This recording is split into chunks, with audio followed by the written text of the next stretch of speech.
weren't able to get the word out. And since you have come, I'll do my best to amuse you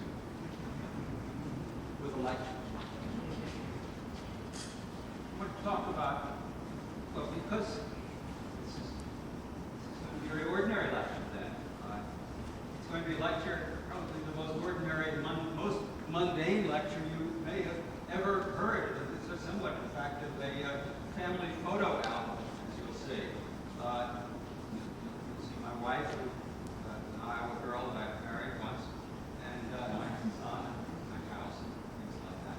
So this is an ordinary lecture, but it really has a very audacious intention. It's so audacious, in fact, it gets me very nervous to think about it. I want to change the way you look at the world while you're here and as soon as you leave here. So where to start? Maybe I should start a bit far afield by just asking why do many people find science fiction a kind of an interesting subject? I think one of the attractions of science fiction is that we like some culture, some technology with which we can compare our own. But it turns out that that's a fascinating kind of comparison to be able to make. But it turns out that extraterrestrial life and civilizations are in rather short supply. They seem very much more remote in space, chance, and accessibility than they were back when I read Flash Gordon in the comic books in the early 1950s. But there is an alternative technology that is alternative to this human technology in which we're immersed, which we can use as a basis for comparison. And that's, of course, nature's technology, the one that has come about through, we're convinced, the operation of evolution by natural selection. Now, the comparison turns out to be, I think, a particularly interesting one, because these two technologies, that of human culture and that of evolution, have these same potential starting materials, that is, the materials on the Earth, and they share the same physical conditions. The physical conditions, again, the value of gravitational acceleration, the various properties of water and so forth, on the surface of the same planet. They differ, well, perhaps in goals. They certainly differ in the design scheme, but they do share this common habitat.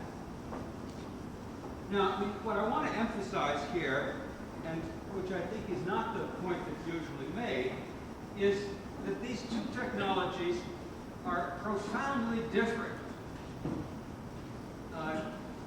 Very, very different. And I want to explore the nature and the extent of the differences and to try to speculate a little bit about what hints we find as to the bases of these enormous differences. And then with even a little bit greater hubris, I want to try to suggest there are implied messages for both science and technology.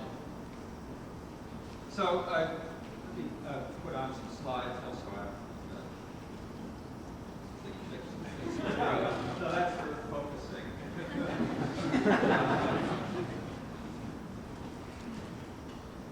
To kill any possibility of developing suspense in this lecture, that's an outline of the whole thing.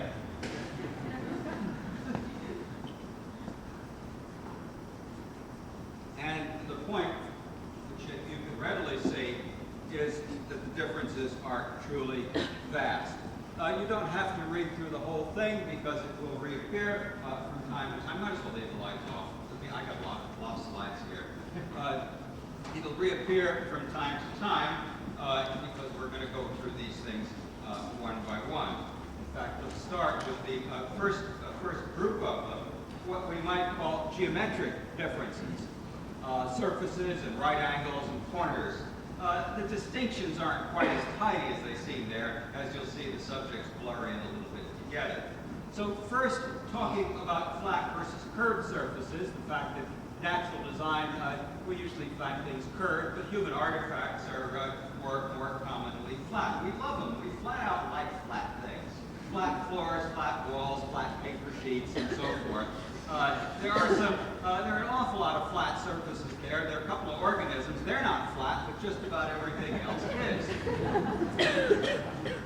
I think we like flatness mainly because it's convenient on account of our rather gravity-dominated world, where we have upright walls so we don't fall one way or the other, horizontal beds so we don't roll out of them, work surfaces on which we can stand without sliding. We put our work and have it not slide, and floors which are convenient to stand on, whether you face north or south, and assuming your legs are of equal length. And we have, as we'll see later, this will be a separate point, some predilection for stiff materials, because it's easiest to make flat surfaces if you have stiff materials. Anyway, there are, to reemphasize, rather few flat surfaces in nature. They're pretty hard to see there when you look at plants out in nature in this way. There is, I think, to introduce a little bit of physical kind of stuff, a somewhat non-obvious cost of being flat. And the cost is best expressed in something often called Laplace's law. This is the version for cylinders. Actually, Laplace didn't do it originally. One of the Bernoullis, I think, I was told, did. The engineers, if there are any here, may find this a slightly strange formulation because this is tension over on the left, that is force per unit length, not tensile stress, so it comes out a little different. I think this is more convenient if you're not used to the engineering way of looking at it.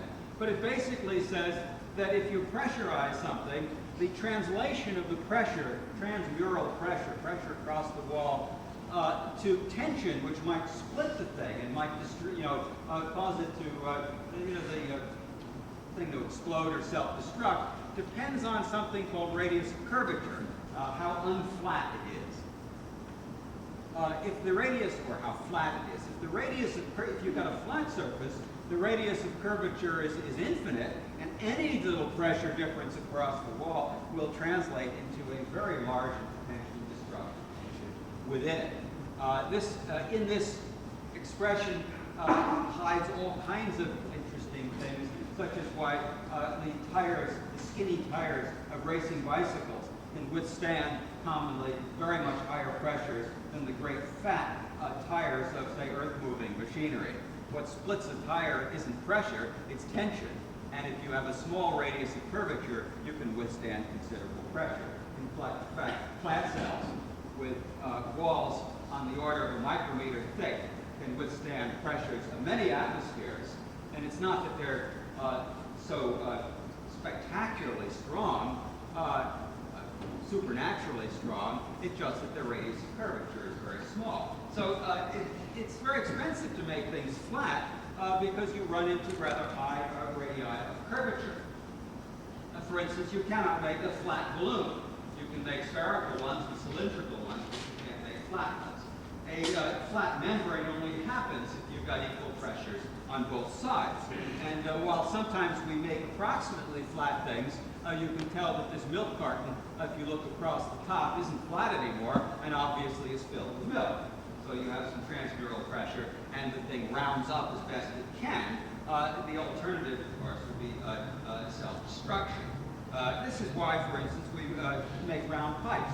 Even the ancient Romans knew that pipes were supposed to be round. I discovered it the hard way building a flow tank which wasn't round, cylindrical, and never could get the darn thing to stop leaking. But then somebody told me about this. This is just a view from my desk, looking upward. You can see our predilection for making round pipes. If you make air ducts, this is looking a different way. They're not, they do have some flat surfaces. The pressures aren't very great, but they still run into trouble, and we deliberately put creases in them to deal with some of the problems, to create a little bit of non-flatness so they don't vibrate and do other bad kinds of things. If we have structures with a lot of pressure difference across them, an airplane, for instance, a pressurized airplane, we make it in some sort of a cylindrical derivative. And if conversely you see an airplane which, if you look at the top view, is square in section or rectangular in cross section, you know without actually having to look up the details that it's limited to operation without pressurization and can't go over high mountain ranges with passengers inside having any degree of comfort. This is a Shorts. It's quite a nice plane, but it's only used, you see, in the eastern half of the U.S. They are, in fact, rather nice planes because you don't feel so cramped inside them, but the price that is paid is that the thing can't be pressurized because it's got flat sides. So there's a high price paid for flatness, but we like it, and I like it enough to brace beams and not use membranes. You know, beams have enough thickness to hide the curvature implied, the necessary curvature implied as a consequence of Laplace's law. That's really, I suppose, one way of looking at what a beam does. Nature does use flat surfaces when they're important, but she seems to avoid them. You find them, they're called leaves, but they're a bit flimsy, and they do have a considerable amount of bracing and special stuff, so they don't get into trouble. And they're not loaded excessively with pressure differences across the two sides. So that gives you the kind of idea of these comparisons. Let's turn now to another one, right angles and non-right angles. So you look around here, there are right angles all over the place. You know, here's one at the corner here. All the paper I've got here are right angles in all the boards, and they're just all over the place. Our technology just can't seem to avoid them. Sometimes we go, you know, really overboard on right angles. It's part of the rather pretentious campus on which I spend my time. And but you look at an organism, and they're just not there. They're not. Nature doesn't seem to like right angles the way we do. There's a real watershed divide between us and between the way the evolutionary process goes. Now, this isn't to say there aren't right angles in nature. There are. There are actually quite a lot of them. They're just not anywhere near as ubiquitous. There are some right angles. They don't look quite right there, but every one of us has got these a pair of these structures in our heads, our semicircular canals, which are three canals, each orthogonal to the other two. You know, you get the impression that nature knows about Cartesian coordinates. And maybe one of the reasons we like to graph things in Cartesian coordinates is that there's something that makes a kind of sense to us because we are actually built that way. We do, at this level, resolve our world into Cartesian coordinates. That's another subject. Anyway, right angles and non-right angles. I think you have to back off and in trying to get some kind of hint of explanation and remind ourselves of just how big we are. Now, organisms are a pretty variable lot as far as size. They range from about, say, 10 to the minus 7 meters in length, 10 to the micrometer, up to about 10 to the first meters, roughly 100 feet. We're about 10 to the 0 meters long, give or take a factor of 2. And so we're about 1 order of magnitude smaller than the largest, the longest organism, but we're fully 7 orders of magnitude longer than the shortest organism. That is, in fact, on one hand, we're 1 order of magnitude factor shorter than the longest, 7 orders of magnitude factor longer than the shortest. We're big, in other words. Typical organism is a millimeter long if you're looking at a geometric scale, or generously a millimeter to a centimeter long. So we're large creatures, and we're terrestrial creatures, and we experience a gravity-dominated world. And things tip over in a gravity-dominated world if they're not the right sort of shape to stack. Well, things with lots of right angles make rectangular solids, and rectangular solids stack rather nicely, and so you can have warehouses and lumber yards and things like that. Tip over, if you're working in a warehouse, is kind of hazardous to fitness, and you know, it's a good thing to avoid it. So not only do we have that, but you get vertical walls and supports for them, and so forth, and you end up with lots of right angles. For gravity-dominated organisms also, locomotion turns out to the cost of locomotion is very greatly influenced by the slope of the terrain. And so you like to, you know, it's one of the reasons you get very much better gas mileage, I suppose, out here in the flatlands than you do in the peculiarly hilly country in which we live. For big things, it's better off, you're better off going along on the flat. So vertical walls don't tip over. Flat surfaces for locomotion, you've got right angles. Now, nature kind of knows these guidelines, and with big structures, you do get into some right angles. This is a very rare occasion when we have snow in Carolina, but it's a look in my front yard, and you see all these pine trees sticking up at right angles to the ground. Well, they're big organisms. The problem of tip over and so forth is a very real one for a tree, and so you've got, you again generate kind of right angles, which characterize our technology, but which aren't so common in nature. You get down to a smaller size, and here's a highway. It's not too terribly conspicuous, but it leads from the lower right to the more or less almost the upper left. It's an ant highway, and you can see little green specks. Each one of those is a bit of leaf being carried by ant. They make a road which isn't flat because when you're ant size, the cost of locomotion is largely independent of the slope. And you try to build a road that goes from point A to point B by as direct a route as possible, with the requirement only that it stay at the interface between the solid earth and the air above, and no particular requirement that it not, you know, that you go around a hill rather than up a hill. In fact, this particular road goes up and it pretty soon hits a wall and simply goes up the wall. But ants are very much smaller than we are, and the cost of locomotion is rather a different kind of game. Right angles turn out to be a bit expensive to make, and one has to. They're not very good for partitioning area. If you want to partition area, as in this wasp's nest, you do better with hexagons. They're not very good at partitioning volume. Cubes don't partition volume with anywhere near as much efficiency in using surface as does this peculiar shape, which is called orthotetrahedron. It's a 14-sided figure. I will never forget that name because I dutifully memorized it when I took freshman botany, which is perhaps one of the reasons why it took me years before I again appreciated plants. In any case, it is the paradigmatic shape of the parenchymatous cells of herbaceous stems. And they are 14-sided figures, which I think it was Lord Rayleigh showed, is the shape that most efficiently fills volume, that is, it partitions volume into equal elements with least expense in surface.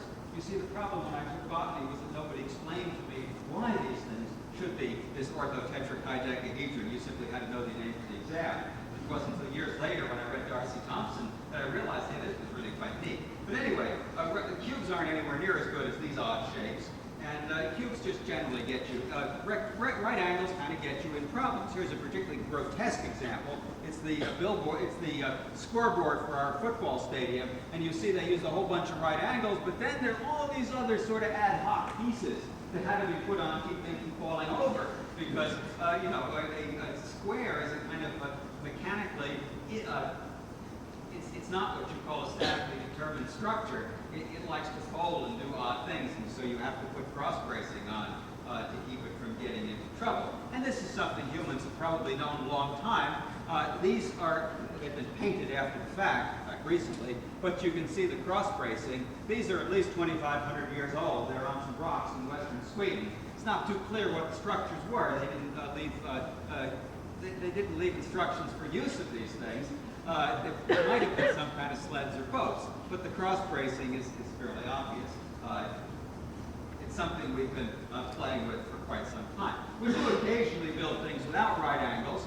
are no right angles in this geodesic dome being put together, but you know, it's kind of these things are regarded as eclectic, and as you can see here, mildly countercultural. This is actually a biomechanics class doing this thing to get an idea of non-redundant, non-rectilinear structures, just to get their minds kind of opened up to thinking about structures in a somewhat more general sense than you get from living in the kind of ordinary buildings that humans are constructing. Well, gone on a bit about these. Let's talk just real quickly about sharp corners and round corners.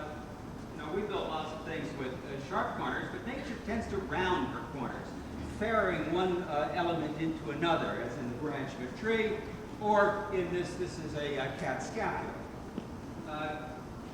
We seem to have a predilection for assembling things from lots of separate pieces with sharp corners at the intersections between the pieces. And you know, when it really matters, we avoid sharp corners too. You look at the windows on an airplane, the doors, you know, they're all rounded. It's not that they like it, they look better rounded. It's the sharp corners are places from which cracks propagate. And you know, if we have to worry about crack propagation, we're willing to do so, whether we build airplanes or you put a little cross bracing at the corner of something, or you know, you really are in trouble with something like a C-clamp, so you round the top of the two corners and reinforce them so a crack doesn't get started up in that, you know, in those two corners furthest from the screw.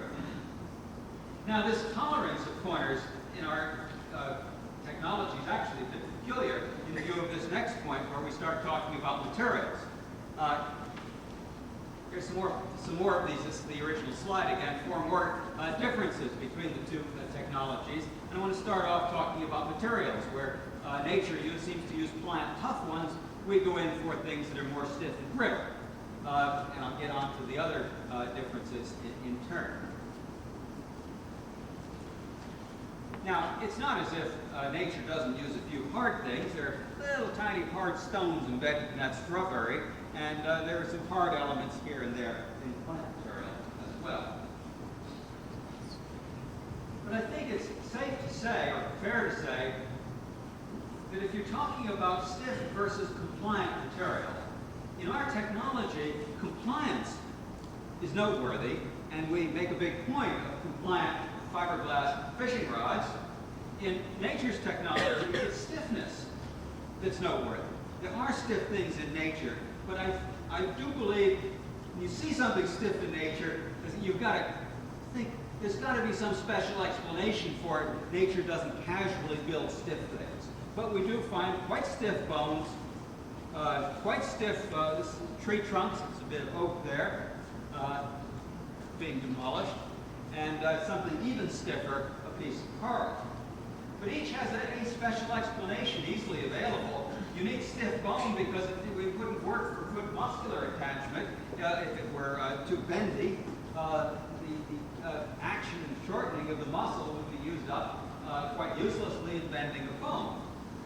Wood is fairly stiff if it's something that comes, particularly if it comes from something like an oak tree, because I think the main trunk of an oak doesn't want to bend around a lot because you don't want that center of gravity creeping sideways over too far lateral to the base of the tree, or the tree is going to topple over. And for coral, well, it's fairly clear that coral's built out of calcium salts. The ocean is supersaturated with respect to calcium, so it's a cheap material to begin with, and then it does break, but breakage in a coral is at least in part a reproductive device, which puts it over on the other side of the fitness ledger. I think what's happening with these stiff versus compliant materials is best seen if we introduce a couple of properties and an insight which comes from a British naval engineer named James Gordon. By the way, wrote a marvelous book called Structures, or Why Things Don't Fall Down, from which a number of us borrow shamelessly. It's also a model for good, clear writing about technical subjects for a non-technical audience. Anyway, stiffness is how much force it takes to deform something by a standard amount. The opposite of that is compliance. That has to be carefully distinguished from strength, which is the force it takes to damage a piece of material, irrespective of how much deformation is involved. The antonym is weakness.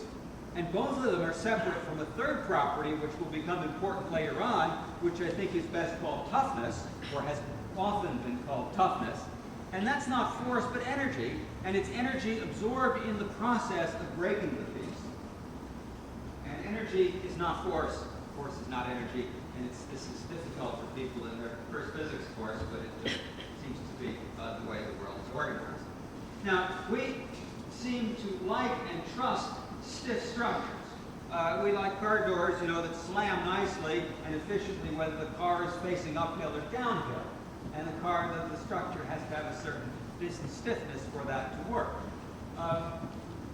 Nature seems to more often go for adequate strength and seems to be fairly tolerant of structures which are not very stiff. Now, stiffness turns out to be disadvantageous, in fact, in several ways, but we just put up with it. There are reasons why we put up with it, which they're not, I don't mean anything really pejorative here, but stiffness is more costly than strength generally. When you're talking about the weight of material that must be invested, that is, building to a stiffness criterion is a more stringent, often a more stringent criterion than merely building something strong enough. The deck in front of my house was always strong enough, but it wasn't stiff enough. It felt weird to walk on it as it jumbled up, went up and down, so I rebuilt it to get adequate stiffness using 2x8s under instead of 2x6s. The 2x6s were plenty strong enough. It never dropped anybody on the ground, and didn't seem about to, but it didn't feel good. We like stiff floors, not the spongy ones. And speaking of sponginess, here's some sponges. The sponge is a structure which is literally spongy. It's not at all stiff, but it turned out to be quite strong. These are rather big sponges. You can see those little blue things. They're fish. And these big sponges can withstand typhoons. And they can withstand typhoons with less than 5% of their weight invested in supportive materials. They're an array of very small elements of flexible materials with little stiff pieces embedded in them. In a sort of diagrammatic fashion, you can see these little stiff siliceous spicules, bits of glass effectively, in a matrix of fibrous protein with no neat triangles or anything. The whole thing is quite flexible. If you can squeeze it and it pops back and so forth. But it's very, very strong. And so the sponge stands up to all kinds of stuff. The sponge is in fact exceedingly tough. And this stiffness and toughness turn out to be commonly antithetical. Getting one kind of ruins you with respect to the other. And toughness is pretty good property to have in the face of a world which puts all sorts of funny forces on you. I mean, after an earthquake, houses fall down. Trees, which are considerably tougher than masonry houses, don't fall down. They're not as stiff as masonry houses, but they're considerably tougher. So nature does with things that are not terribly tough. She does with things that are flexible. And not only does with them, but she does wonders with them. She does wonders of a sort which we hardly even think of because we have grown up with a technology built around enormously stiff structures. So what can you do with flexibility? What opportunities are there, just as illustrative, that we rarely use? Well, you can make joints. If you make something just a little bit thinner, it bends a lot more readily. Here, it's not exactly explained. There's a brick here, there's a brick over there, and there are two pieces of pasta, spaghetti, in between, each of which has a fish sinker hanging from it. And you can see one of them, capellini, which is just a little bit thinner, reflects a great deal more. Being just the same material, you see, made by the same factory, to close tolerance. I'm serious, we wanted to get some material we could use for student demonstrations and sort of lab testing, and we thought of all kinds of things. And the trouble is, things like wooden dowels are far too variable. And finally, we hit on spaghetti. It works wonderfully. It comes in gauges: capellini, spaghettini, vermicelli, and spaghetti. And it's made to surprisingly close tolerances. something a little bit thinner makes it bend a great deal more. And a former colleague, Mimi Cole, now at Berkeley, showed that you could take an anemone without any difference in the properties of the material. You make it a little bit thinner up near the crown and tentacles, and you get a sort of primitive joint, so it bends up there, exposing the tentacles to the flow instead of bending down at the base. You're playing with flexibility by just narrowing it a little bit, decreasing a geometric property that the engineer would call the second moment of area, and lo and behold, we got kind of a joint. You can do it not only with anemones, but with flower stems. If you take a daffodil that hasn't opened yet, you see it sticks straight up, but at some stage the thing goes a little bit flexible, and at a point which is slightly hidden by a sheath, when it goes flexible, that's the skinny part, and it bends at the skinny part, and then finally opens with that bend up there. To show that it's a passive kind of process, I tried this one, it's kind of fun, because the results look a bit weird, but you make a daffodil emerge into full flower while being upside down with a little siphon providing water for it, and you get a daffodil that looks up skyward. It doesn't bend over. When it's playing these games with slightly skinnier regions and then just softening things, and pretty soon it goes. You can tune reconfigurations in flow. The background for this is if you take a flag, don't put a flag on the antenna of your car to identify it. It's got terribly high drag. It flutters in the breeze, and it's got much higher drag than a flat plate of the same area. I read about this and started asking myself, hey, okay, what about leaves on trees? Trees aren't interested in blowing over. If leaves are flags, trees are in trouble. What do leaves do in a high wind? Do they do what flags do? So I had a wind tunnel around. A colleague of mine that I built for work on bird flight some years ago, and we tested some leaves. Let me just show you quickly what happens with a tulip poplar leaf when we run it up to a wind of, well, I'll just read them off as I go. Here's the tulip poplar leaf in zero wind. 5 meters a second, 10, 15, and 20 meters a second. That's 45 miles an hour. There's no fluttering. You can not see any blurring here. It just reconfigures into a stable cone which has a surprisingly low coefficient of drag. There are games you can play with flexibility. This is entirely reversible. Whoops, I didn't do it.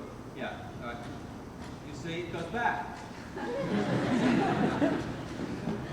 I'm not kidding. I didn't take them in the order in which I showed them. I took them in random order. It really does go back. It goes back and forth, every time a gust of wind hits. It's just that when there's a storm out there and all the leaves are doing it and the wind is doing all kinds of crazy things, it's a little hard to observe. You need a big electric fan in captivity to do it. And so you can play all these sorts of games. Another game you can play is with relative ability to twist and bend. Let's see if we do this a little bit. And then this is a road sign. It's one of the few, it's built, we don't want it to bend. We don't really care if it twists, and so we use this peculiar, very cheap kind of strut to put it up on, this corrugated piece of metal, and we get something which, twists very easily, but is adequately resistant to bending. And nature seems to do this in all kinds of places. The signature of an arrangement to do it is a stem or some sort of structure which is non-cylindrical in section. Cylinders resist both twisting and bending quite well. Non-cylindrical sections tend to twist relatively more easily. This is a cucumber. It's got tendrils. It has to reach up and grab on something. In reaching up, it has to resist bending, but it's rather nice if it can twist, so leaves can go around downwind, and so you don't have to invest so much material in the resisting bending because you can keep your drag down. Because of course, once a vine like this grabs onto something, all of that resistance to bending is superfluous because it's just going to be loaded in pure tension, which is no trick at all to resist. And these things seem to happen elsewhere. Petioles are commonly grooved on their upper dorsal abaxial surfaces, depending on what part of biology you come from. They're grooved, so this seems to help them twist easily, so they can cluster and keep their drag down in the wind, but still leave them strong enough against bending to act as good cantilevers sticking out there and, soften up the sunlight. We don't play these games much, so we don't think about them much. Here's a locust hind leg. The tibia here of the hind leg seems to play the same game. When you pop a leg off a lobster, you know what you do, you just twist it, it comes right off. Arthropods don't build very good ball joints. They build mostly hinges, and so you load a leg in torsion, and it's in worse trouble than a skier coming down a slope with this big long lever attached to his leg.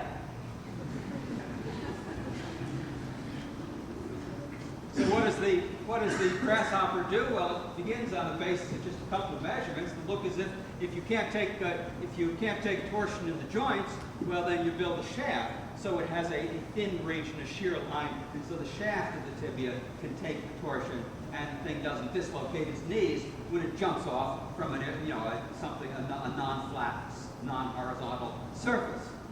But we're just beginning to get into looking at how nature capitalizes on being unstiff and does all kinds of things, which we just haven't bothered with in our technology. Where we've gone a hinge on a door, we don't build something that bends. We use a set of solid elements and a pin, none of which are flexible at all. To any appreciable extent, the function of the hinge on the door doesn't depend on the flexibility of the materials, but on this peculiar structure we built, where there's some sliding permitted. Well, I carried on enough about stiff and unstiff things. We're going to turn now to another material difference, and this one is to me is the most peculiar one because it is the most absolute one, and that is the difference between the use or non-use of metals. Our technology is an overwhelmingly metal-based technology, at least has been for the last couple of hundred years. Metals are actually central, and they're absolutely absent in nature. I think there is no case known in which any organism uses a sample of metal, pure metal, for a structural purpose, a mechanical purpose. This is in spite of the fact that just about every cell has the enzymes capable of dealing with metal atoms, metal ions. We get a lot of hemoglobin in us and a lot of other things with iron, but we haven't got, iron lungs. Well, that's big. We haven't got iron limbs and joints and so forth. There is even one case in a bacterium in which there's a lump of iron that the bacterium makes, but it doesn't use it for support, it uses it as a magnetic detector. Very peculiar. Metals are, in fact, very good, very versatile materials. They are good on strength, they're good on toughness, and they still retain fairly decent stiffness. That is, the trade-off of properties is surprisingly, they're surprisingly forgiving as materials. They're not as brittle as ceramics, but ceramics are widely used by organisms, by bone, by corals, all kinds of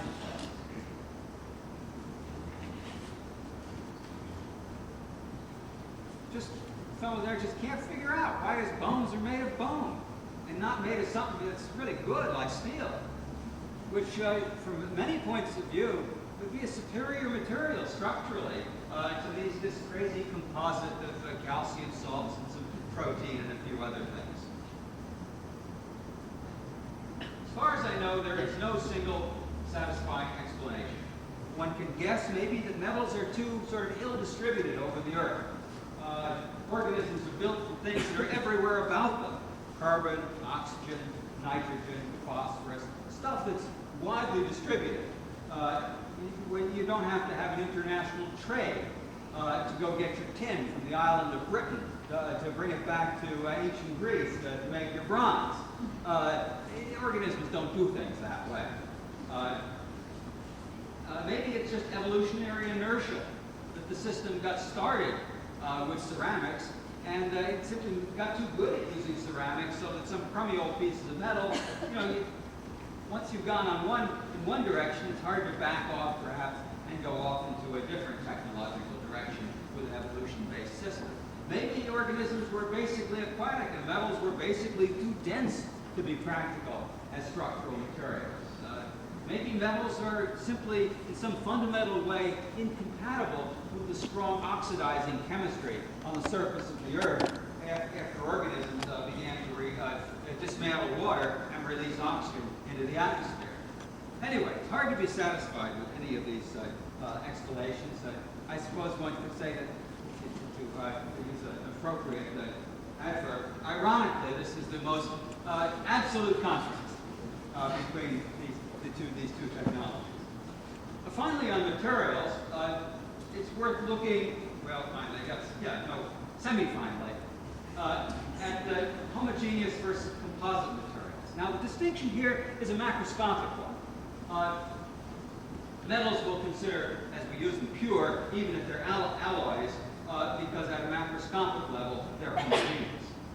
Now, wood is a composite of minerals, several proteins, water. Bone is a composite of minerals and several proteins, water. Wood is a composite of cellulose fibers, lignin, and things like that. Shell and teeth are composites of minerals with some proteins.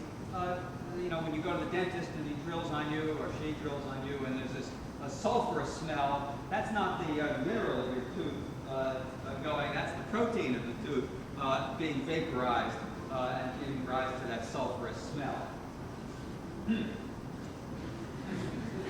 So, we use a lot of composite, nature uses a lot of composite materials, we use a lot of homogeneous materials. Now, it's peculiar. What's peculiar is that we tend to use stiffish sort of things, and those are just the ones in which cracks propagate most easily. And so we've got two problems. Cracks like to propagate in stiff things, and cracks like to propagate in homogeneous materials. And you get into problems, well, this is an extreme problem with a piece of glass, and I had to work really hard to make that slide to get the crack to stop in the middle. It just wants to go across and split the glass into two pieces. The solution to this business of crack propagation, shown here by that notch hitting the various force lines, is to make this composite lots of little things like brittle material separated by layers of slightly more flexible material. And the crack goes down through the brittle, one of those little brittle pieces, and hits the flexible material. The tip of the crack is blunted, it doesn't go further, and the thing stops. And the material is tough. The crack doesn't propagate, a lot of energy has to be put in to break it. If you break a piece of something tough like fiberglass, you have to make lots of surface, takes lots of energy, and you've got a really good material. Well, that's how nature does it. Whenever she wants to make something even reasonably stiff, she uses a composite material, several different components put together so that the cracks don't propagate. We tend to use homogeneous materials, and we get away with it largely because we have available metals which do pretty well as homogeneous materials. That is, they're not super fragile when it comes to crack propagation. One wonders, curious sort of question. I don't know whether you can ever answer such a question, but one wonders, maybe, if nature could use metals, would she have bothered to go to the trouble of making these composites? Of course, you can't answer that. But maybe it goes the other way. Maybe nature's composites are simply so good because nature contrives things, in minute pieces, which is a naturally efficient way of making a composite. If you're already building things up in little tiny components, it's easy to mix the components, and you got a composite. And it's such you hate to use the word natural, such a natural thing for nature to make, building things cell by cell, that she's just gotten over onto this ceramic composite protein system, protein polysaccharide system, that was the way you went, and metals were ignored. Finally, on structural materials, one last one. Fluids will work as structural materials if you package them properly. You can make air into a structural material, or you can make water into a structural material. There are really two different contrasts in this business of using structural fluids. First, in our technology, we rarely use fluids of any sort, for liquids or gases, for structural materials. there are occasional inflated buildings, and we once in a while make something like a blimp. But we don't do it very often. That's the first contrast, whereas nature very commonly does. The second is that when we use a structural fluid, we almost always use a gas. Inflated fire hoses